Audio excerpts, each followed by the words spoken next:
Get started. Thank you to everyone who's joining us today. My name is Krista Deans and I manage public relations for San Ramon Regional Medical Center. Welcome to our Lunch Chats, Keeping You Healthy series.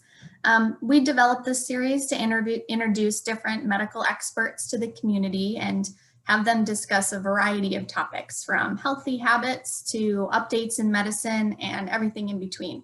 And today we have the pleasure of introducing Dr. Hasan. He is an orthopedic spine surgeon here at San Ramon Regional. And he went to NYU for his orthopedic spine surgery residency. He completed his ortho neuro fellowship in spine surgery at Cedars-Sinai in LA. And he also did extra training in minimally invasive and endoscopic spine surgery at the University of Washington in Seattle. So today he's going to be talking with us about neck and back issues in the time of COVID, which is very relevant right now. So thank you so much for joining us today, Dr. Hasan. Yeah, well, thanks for having me, Krista. Of course. So I'll just let you go ahead and get going on your presentation. Perfect. So I'll just jump right into it here. Let's just see. So can you guys see the screen?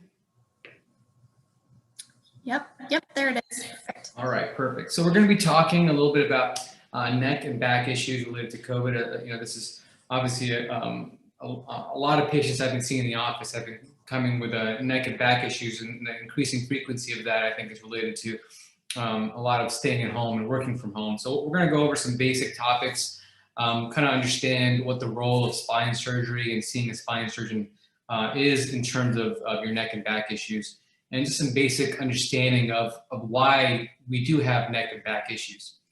So for an introduction, I just want to talk a little bit about orthopedics. So what is orthopedics? Typically, it's just the treatment and diagnosis of any problems related to bones, joints, ligaments, tendons, muscles, and nerves.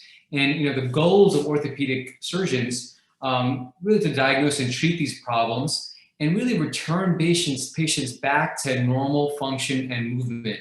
And to understand what normal is, it's really good to kind of understand what abnormal is. And abnormal would be any kind of pain and limitation associated with different activities that we do in our normal life.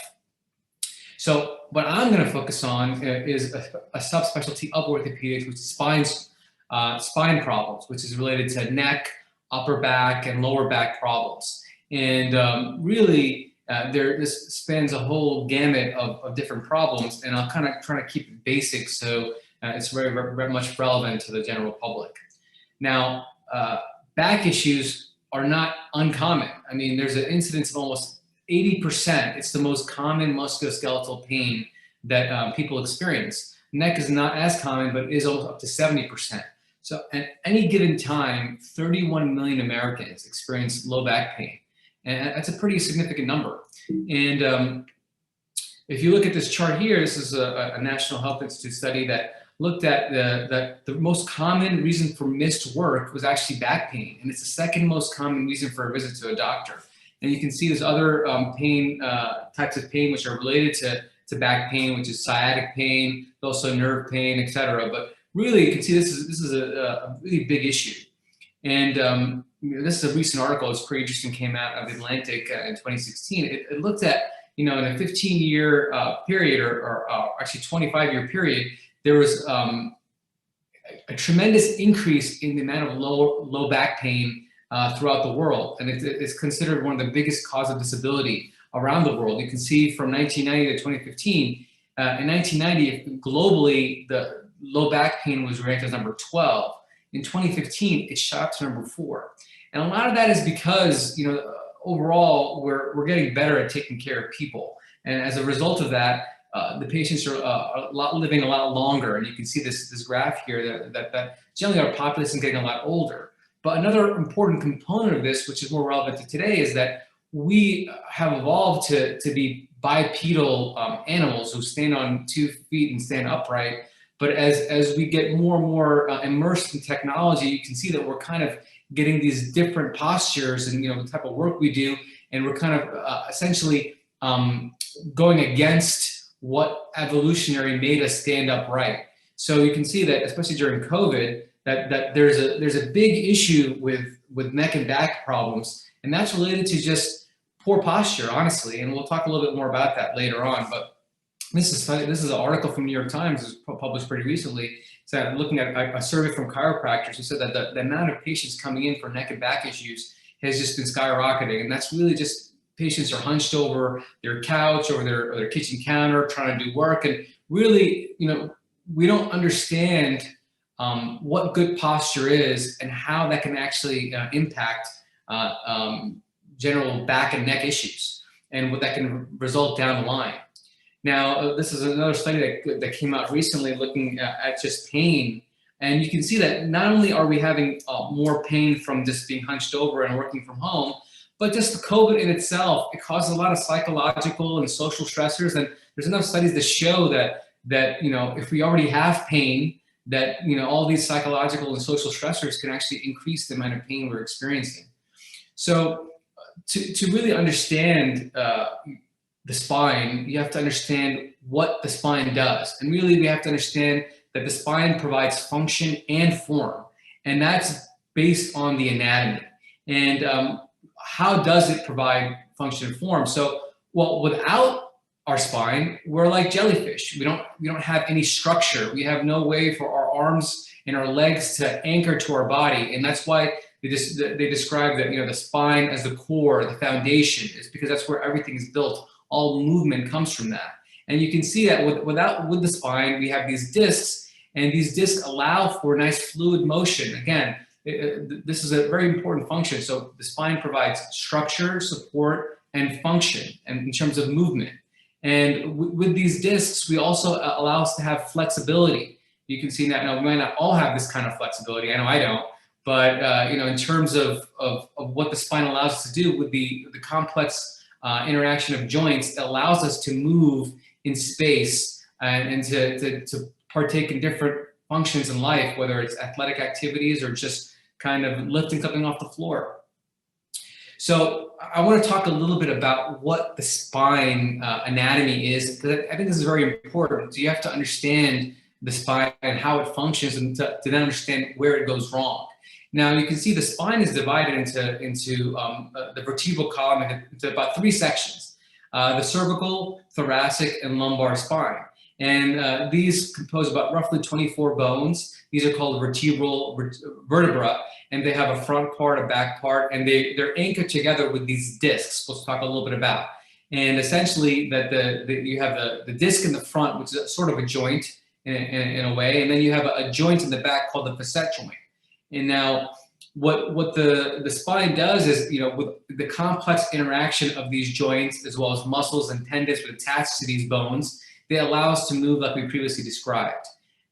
So when someone talks about your cervical, that's this area here. Thoracic is the mid-back, and the lumbar is the lower back. And then we have the sacrum and the coccyx as well. So what I really want to talk about, which is the most important thing, part of the spine, is the disc. Now this is a disc, a cross section from a journal where we talked about that. The disc, the best way to describe the disc is almost like a juicy scallop, okay? And this juicy scallop almost has the inside, which is kind of like a jelly-like structure, which is kind of like this. And this is what gives us that compressibility that exists in the spine.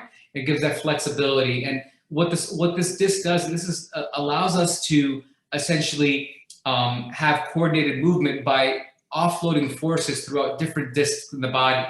So what happens to the disc? Well, through a combination of different things I'll talk about, the disc can change. It can go from this nice juicy scallop, and you can see these pictures. Again, this is a busy slide, but you can see how this disc initially looks, and it's a combination of age, wear and tear, genetics, etc. You can see that the disc changes its quality. And as the disc changes its quality, it can affect different parts of the body, different parts of the spine. It can affect the facet joints in the back, which I talked about. And it can essentially affect mobility, and you can end up having pain from a disc which is kind of worn and torn down. So this is a nice little video which shows, so this is a normal disc here, and you can see what happens to a disc over time. So you can see that, if a problematic disc can actually, you can see it can shrink like that. And as it shrinks, you can see that the nerves are coming out of these holes here. These are called the foramen. And what can happen is that the area for the nerves can decrease, okay? Now, this is another view of the same disc. You can see that another thing that can happen is that the disc can herniate. Now, we talk about herniated disc, we talk about bulging disc and all these things. It's really part of the same spectrum. The idea is the disc has become abnormal, and the abnormality results in some kind of compression of the nerve which comes out here. And you can see this is a herniated disc, this is a ruptured disc. The idea is the same, that you're having a disc changing its quality and result in compression of a nerve. Okay. Now, this is a video which shows what happens if a disc shrinks in the front and what can happen globally in the spine. Again, this is the disc.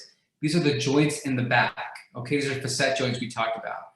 Now you can see as a disc shrinks in size, okay, you can have the nerves being compressed in the back, and they highlight that. I guess red indicates pain. So, and then what happens as you keep going along, you turn around and look at the back, you can see arthritis forming. Now, what is arthritis? All arthritis is a catch-all term, and all it describes that a joint is being worn down.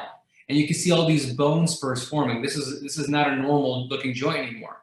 And you see how it's all related. So sometimes if you have a problem in the front of the disc, it can cause problems in the back right here, causing arthritis in the joints. Now, all in all, this is kind of like a spectrum that happens, and we'll talk about why it happens. Okay, so again, why does it happen? Well, it's really a combination of different things. So age is an important part of it. As we get older, our discs lose their normal structure, and we can end up going down this path. Another thing that can compound it is genetics. Some people have a genetic predisposition to having early problems with their discs and their spine. Another issue is the type of work we do. Sometimes we can be involved in work, for example, construction work where there's heavy lifting. We may not practice the best mechanics when lifting and doing things. We can put undue stress on our back and on our discs and our joints. It doesn't have to be construction work. It could be, a desk job where you're always sitting and looking at a computer, or doing some desk work where your neck is always cramped down in an abnormal position, and that can also wear away your disc. So lifestyle is a very, very important part of back and neck problems, and that's actually, it works out for us because that's one of the things we can actually control, because you can't control age and you can't control genetics. Another thing we can control is posture and mechanics. And this kind of relates to the work environment. How you sit, how you use your phone, how you walk. All of these things are things that we have a direct impact on, which can essentially prevent further problems down the line. So what I want to give you is some really helpful tips to have a healthy spine. And I'm going to start with tip number 1, and that is, it's pretty common sense. You have to exercise daily. So a lot of what's going on with this pandemic and this work from home restrictions that we have right now is that people are just spending all their time sitting in one spot. They're not exercising. Since you have time to be home now, you have to create a regimen for yourself to be able to exercise daily, because movement is function and movement is key, and really movement is life. So you have to spend time moving to get your spine to have less problems. Now, a lot of exercises that we like to talk about are exercises that focus on core work and flexibility. Now, these are 3 exercises that were kind of made famous by a Dr. McGill. They're called Dr. McGill's Big 3. And really, he did numerous amounts of testing to find which 3 basic exercises that you could do that will encourage increased core stability. And the increased core stability will essentially offload pressure off your disc, because the better core you have, that means there's muscles that are helping keeping your spine upright, and there's less pressure on your discs and joints in your spine. So that's why I say these 3 are pretty important in terms of incorporating into your daily routine. Now, in terms of flexibility, I think in terms of yoga, yoga has a tremendous benefits on flexibility and overall spine health.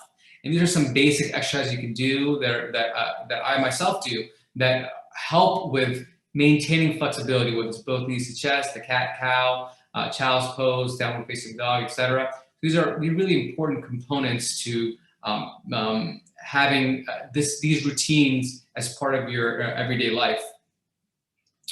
Tip number 2, you have to decrease your phone time. I can't tell you how many times I stop and you know, whether I'm waiting in line somewhere and I see everyone around me with their neck cocked forward, you know, diving deep into the Instagram or whatever else they're doing. And it's just that poor posture, it's just going to catch up with you eventually. So what I want to talk about a little bit is text neck. Now, this is a great article, an infographic, which shows that if you have an upright head when you use your phone or cell phone, there's minimal pressure on your discs. Okay, and imagine if you remember physics, your head essentially a certain amount of weight, and as you start tilting with the angle, there's then going to be a corresponding increase in force that goes into your neck, and that will be distributed to your neck muscles. It'll be distributed to your neck, your discs in your neck, as well as the joints in your neck. And the more you bend forward, the more that force increases. You can see that force goes up to almost 28 kilograms when you have a 70-degree bend in your neck.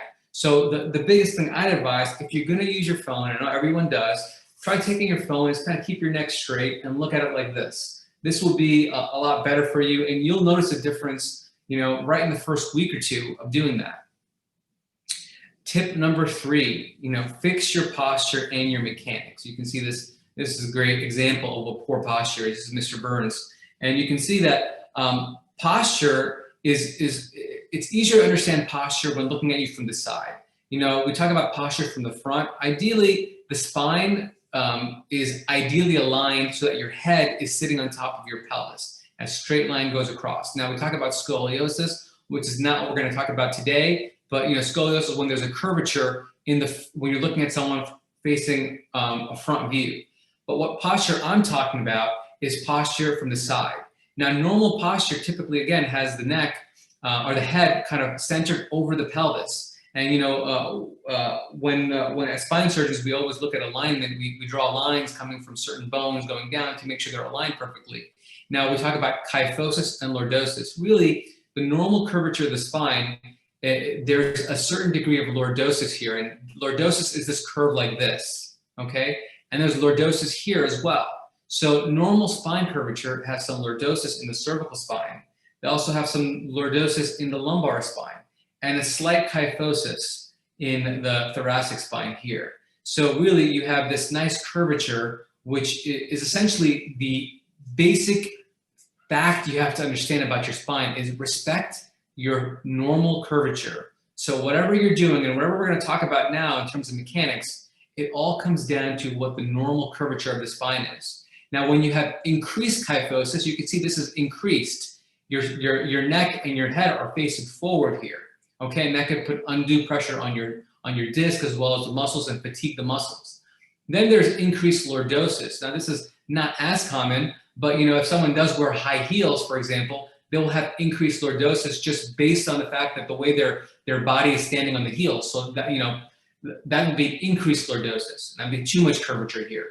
And then there's flat back, and this is not necessarily, this can sometimes happen after a surgery. It can happen after just having poor posture. It can happen after having your disc collapse over time. But really, the take-home message from this slide is you want to have good, normal, S-shaped curvature of your spine in all activities that you do. So here are some examples of what good posture is. You can see that if we drew a line here, again, from head down to the pelvis, this is a straight line. Poor posture, again, is when you start slumping forward. We call this rounded shoulders, okay, or a rounded back. You want to avoid rounded shoulders and a rounded back because that's when you can start having back and neck issues. And again, perfect example right here. Now, the same principle applies when you're sitting down. It's not that complicated. It's really just respecting the curvature of your spine. You can see again here, you see how they're kyphotic here because they're bending forward here. And this is not the normal curvature of the spine. So your spine is happiest when you respect the normal curvature. And you can see here, not very happy. But over here, look at the curvature here. You have the nice curvature here, and then you have the curvature here. So what I recommend for you when you're working from home is really spend some time and energy and maybe money to make sure that your work home environment respects the curvature of your spine. And everybody has different degrees of curvature in their spine. So what I'd say is, maybe if you look at my chair here, you can see that I have a nice curvature around with my neck, so it matches my neck curvature, and you can't see my lumbar spine, but there's curvature in my lumbar spine as well.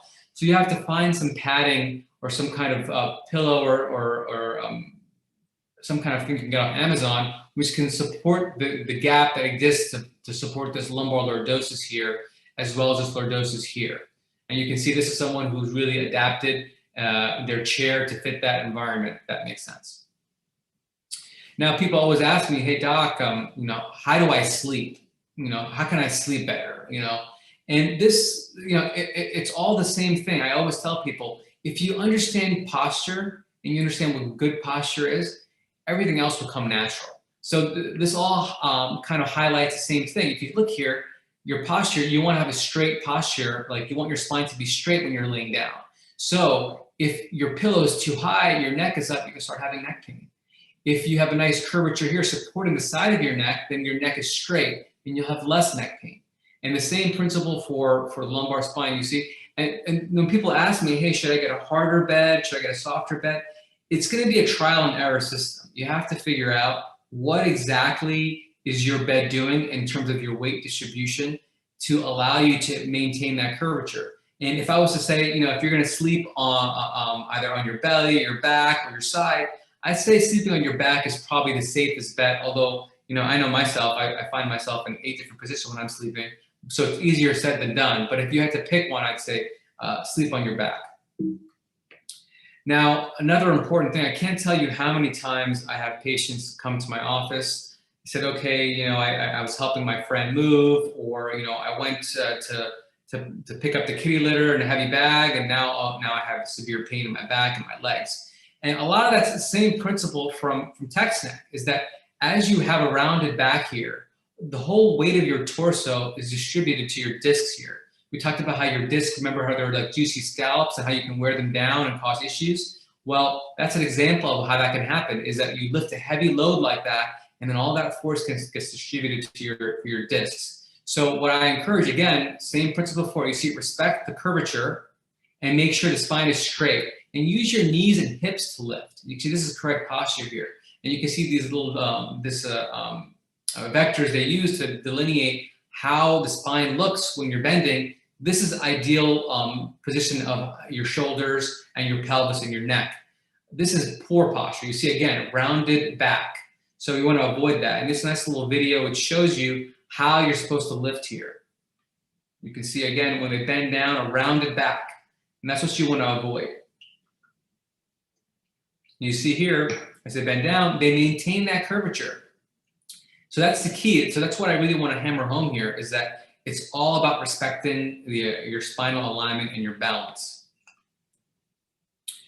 And okay, one last thing we talked about is just this is a small thing, is if you're going to lift anything heavy, be very mindful of rotation, because rotation can actually, not so much your discs, but all your joints in the back, your facet joints we talked about.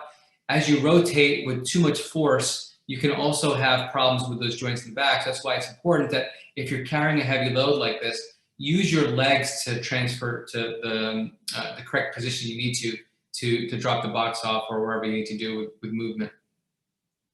So just to kind of highlight again, it's all about balance. Now, all neck and back problems are related to balance, and that's a balance of your muscles, your tendons, your alignment, all these things to balance together, so that there's less pressure on your discs, less pressure on your joints, so that everything is moving in a fluid way. So the question becomes, when do you see your spine surgeon? That's mostly when things are out of balance, out of whack, as you can say, where for example, you have not been lifting correctly, or you have poor posture, and then there's decompensation in some muscles, and then the pressure ends up going to your discs, and that's when you start having problems. So I'd say when you should see your spine surgeon when you're having neck and back issues that are not self-limited. Let's say they don't get better within a week or two. And the real reason is to get a diagnosis, because really what our specialty is to really figure out what is going on, so we can put you on the right path to, back to the way your life was, and to your normal routine. So one if I'm going to simplify it, I'd say anytime you're having any leg or upper extremity symptoms, you should see a spine surgeon, because that can indicate that there's a nerve being compressed. You can see this is the spinal cord, which ends right here, and there's nerves coming off each level, and you see these different colors. The spine gives off nerves to different parts of the body, and you can see the cervical nerves typically give arms and neck and shoulders here. The thoracic spine, which is the mid-back, gives to the rib cage and across the rib here. And the red and the green indicate the lumbar and the sacral nerves, which will indicate pain down your leg. So for example, when you have that sciatic type pain, typically it's from the spine, although sometimes it can be from the actual sciatic nerve. But in my experience, it's rarely from the sciatic nerve. It's usually from the lumbar spine. And typically any type of problem which causes compression of nerves can cause these symptoms. Another thing that can happen with nerve compression is you can have what's called myelopathy, which is spinal cord compression. Now think of the spinal cord as the way as of your brain communicating with your arms and legs, and the spinal cord expands from here all the way down. And anytime you have spinal cord compression, you are essentially interrupting that connection that goes from your brain to your arms and legs. Some examples of spinal cord compression can include problems with balance, problems with using your hands for fine motor motions, weakness in your legs when you stand up, bowel and bladder problems. These are all things we can think about when you're having these having spinal cord compression. So to summarize, I'd say any nerve symptoms, which include numbness, tingling, pain down your arms or your legs, bowel or bladder symptoms, and problems with gait, are things that you should really talk to a spine surgeon about, because we have to first help you understand what's going on, and we can then say, okay, maybe you should try this or that. And here are some examples of common diagnoses that we see. We talked about the herniated disc, and the herniated disc, again, as you can see, this is the disc. We talked about that jelly part inside. It actually ruptures out, or it bulges, or however you want to call it. The idea, it's a spectrum. The end result is the nerve is being compressed.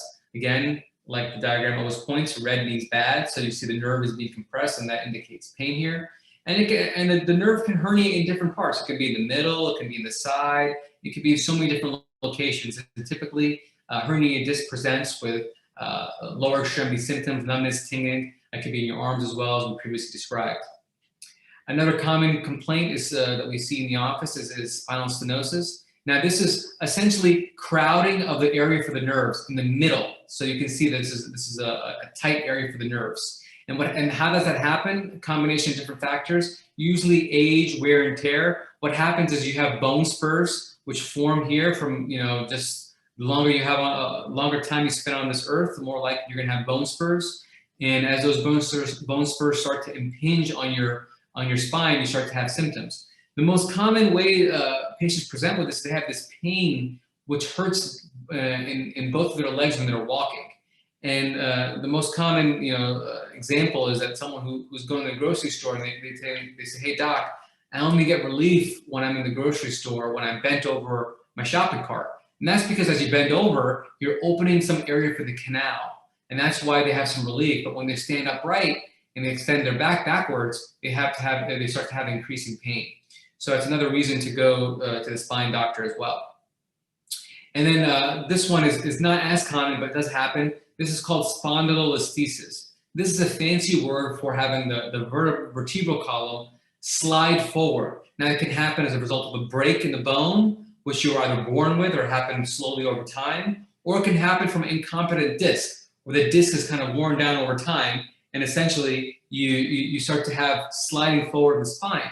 Now, if that happens, what can eventually happen is you can have lots of back pain. You can also have pain as the nerves get compressed, because as the spine slides forward, nerves which sit in these holes here, they get compressed. So what I'd say is, this is a problem that you should definitely see a spine surgeon for, because this can progressively get worse over time, and it's definitely worth understanding this diagnosis in more detail to understand what the best way to proceed is with someone who has spondylolisthesis. So does everyone get surgery? No, I'd say the vast majority of people do not get surgery. And we try a lot of different things. We try, a lot of the therapy that we do, or the treatment we do, focuses on therapy, having a good core, flexibility. Because what happens is, even if our discs are being compressed, we can shield the disc from compression by actually strengthening the core muscles around the spine, so that we are essentially offloading the joints and the discs to allow us to have less pain. So I say a lot of our treatments usually starts with physical therapy. Acupuncture, there's been some studies that show that acupuncture can help with some non-specific low back pain. Sometimes I recommend chiropractic treatment, and that really depends on what exactly the diagnosis is. And more often than not, we always try a course of anti-inflammatories. And the reason why we try that is because a lot of times the pain you're experiencing is directly from inflammation. And what is inflammation? It's when the body reacts to injury. It's the body's way of reacting. Sometimes when that body reacts to injury, it actually generates pain. So that's what inflammation is. So anti-inflammatory medications, which are a bunch of these medications here, actually decrease the inflammation by targeting those cellular processes that cause the pain. So it's not like these are painkillers. A lot of patients say, hey doc, I don't want painkillers. These aren't painkillers, they're actually treating the problem. And if these don't work, the next thing we talk about is epidural injections. And this is typically when you have nerve-related pain, not so much for back pain, but when you have pain at your leg or your arm.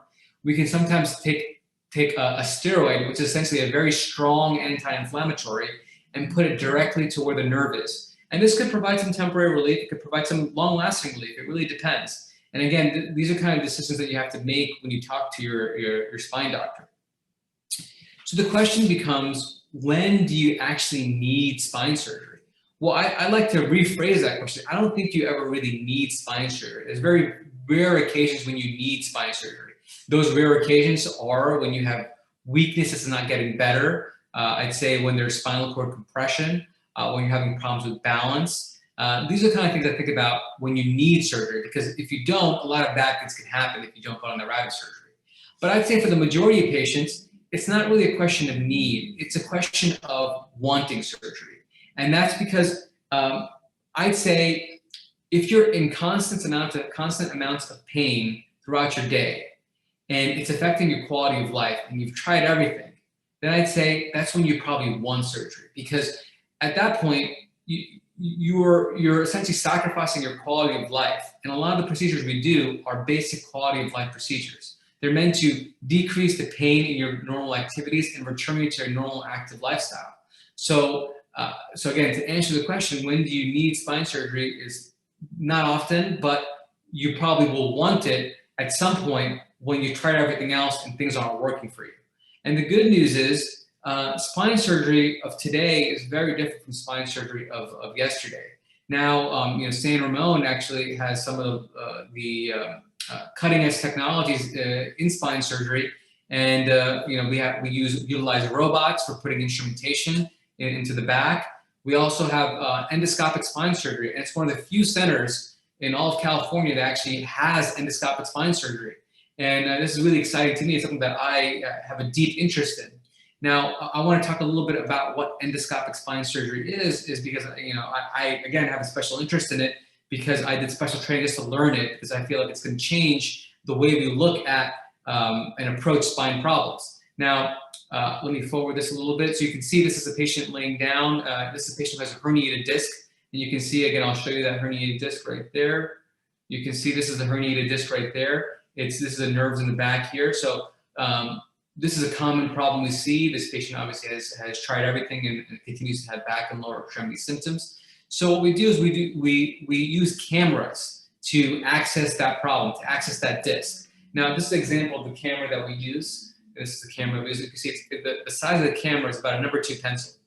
And what we do with this, and I'll show you the video as we go along, is we target where that location is. The goal of endoscopic spine surgery is to have a precise diagnosis, because we're working with a small instrument here that we want to know exactly where the problem is so we can address the problem with minimal tissue dissection.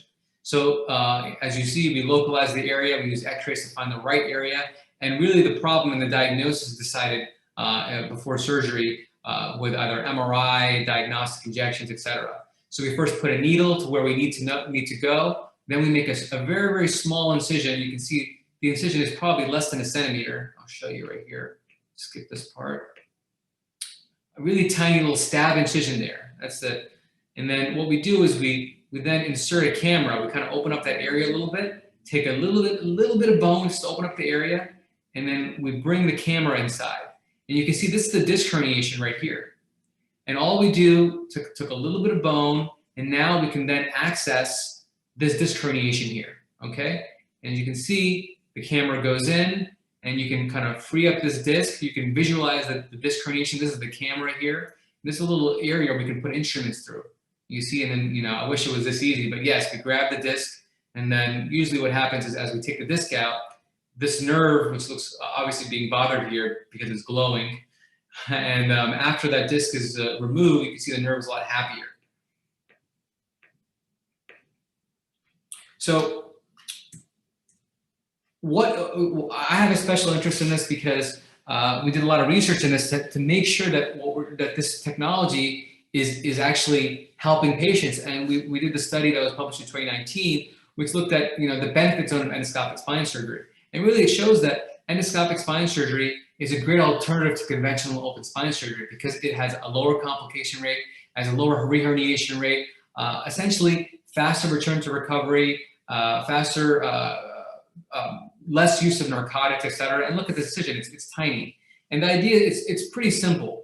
If we can accomplish the same thing we can do with a small camera, why would we not go down the route of the least invasive procedure to access and treat the problem? It's just, it's not rocket science here. It's intuitive.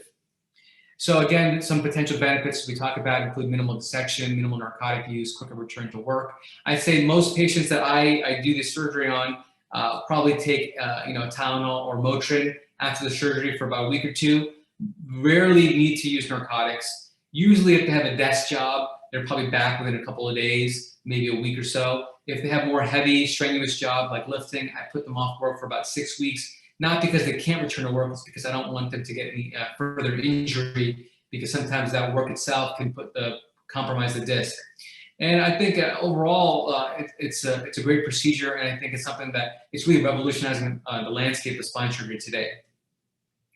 So that's it for my talk in terms of basic neck and back problems. I hope I covered, you know, how to prevent issues. Hope you can understand a little bit more about neck and back issues today, and understand that if you ever do have continued neck and back issues and you've tried everything and they're not getting better, there are some great solutions out there that can get you back to your normal life again. Thank you so much, Dr. Hasan. What wonderful information. I could feel myself trying to, you know, sit up straight just by the information that you were giving. So that's wonderful. Thank you so much. Yeah, no problem. Time of COVID, I'm sure a lot of people can relate to that. So, and if anyone has any questions for Dr. Hasan, please head to our website and just go to the Contact Us page, and we'll do our best to just connect you with Dr. Hasan, give you his contact information if needed. And if any just basic questions that, you know, he maybe didn't answer today, we'll make sure that you get answers to those. And then we also just want to preview too our next web series, which is next Tuesday, January 26th, with Dr. Sam Pajam. He's actually a pediatrician, and he'll be discussing various topics related to COVID-19 and kids. So be sure to register for that if you're interested. So thanks again, Dr. Hasan. We very much appreciate your time. No problem. Okay. Hope you guys have a great day. Yes, take care, everyone. All right. Bye-bye.